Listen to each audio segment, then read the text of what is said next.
चेतन ब्राक्टा को टिकट दिया है। उपचुनाव में हालांकि बागी होकर चुनाव लड़े थे चेतन ब्राक्टा। पूर्व मंत्री नरेंद्र ब्राक्टा के बेटे हैं चेतन। जुब्बल कोटखाई से बीजेपी ने इन्हें उम्मीदवार बनाया। तो पूर्व मंत्री नरेंद्र ब्राक्टा के बेटे चेतन ब्राक्टा जुब्बल कोटखाई से चुनाव लड़ेंगे। अब देखना यह होगा कि क्योंकि बाई इलेक्शंस में उपचुनाव में बागी होकर चुनाव लड़े थे, तो क्या अब उनको जनता उतना ही प्यार दे पाएगी।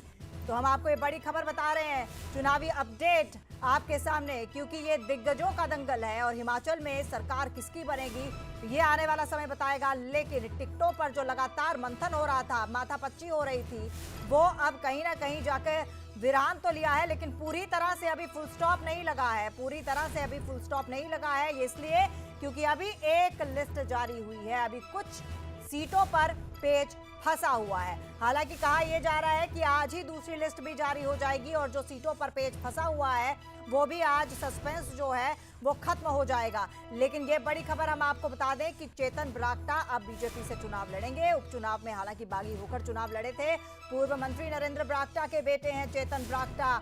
और हम आपको बता दें कि पूर्व मंत्री नरेंद्र ब्राक्टा के बेटे जो हैं वो जुब्बल कोटखाई से उम्मीदवार बीजेपी की तरफ से बनाए गए हैं।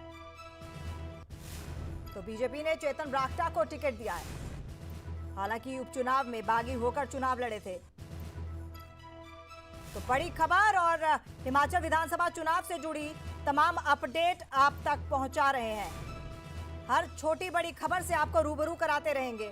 और अभी फिलहाल ये बड़ी खबर आ रही है, हम आपको बता दें कि टिकटों के आवंटन को लेकर लगातार माथापच्ची जारी थी, लगातार मंथन हो रहा था, मीटिंग्स पर मीटिंग हो रही थी। और अब क्योंकि एक लिस्ट जारी कर दी गई है, राज ठाकुर हमारे साथ एसोसिएट एडिटर इस वक्त फोन लाइन पर जुड़ चुके हैं। राज, कहीं ना कहीं हैरानी तो नहीं हुई चेतन ब्राक्टा का नाम आने से?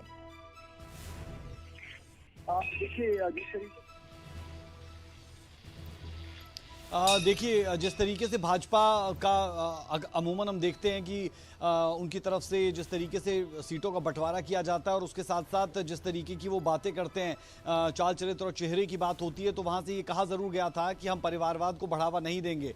लेकिन चेतन ब्राक्टा का नाम जब सामने आया तो वो इसलिए बहुत ज़्यादा चौंकाने वाला नहीं था क्योंकि वो बागी हुए थे और फिर चुनाव लड़े थे उपचुनाव में और अब उन्हें यहाँ से टिकट दे दिया गया। लेकिन इसके साथ साथ वो इकलौता ऐसा नाम नहीं है। उसके साथ हम देख रहे हैं कि महेंद्र सिंह ठाकुर के बेटे रजत ठाकुर है, उन्हें यहां पर टिकट दिया गया है। कोई भी मंत्री ऐसा नहीं जिसका टिकट कटा हो, लेकिन महेंद्र ठाकुर ने अपने बेटे के लिए शायद ये चाहा कि उन्हें टिकट मिले और उन्हें टिकट मिल भी गया।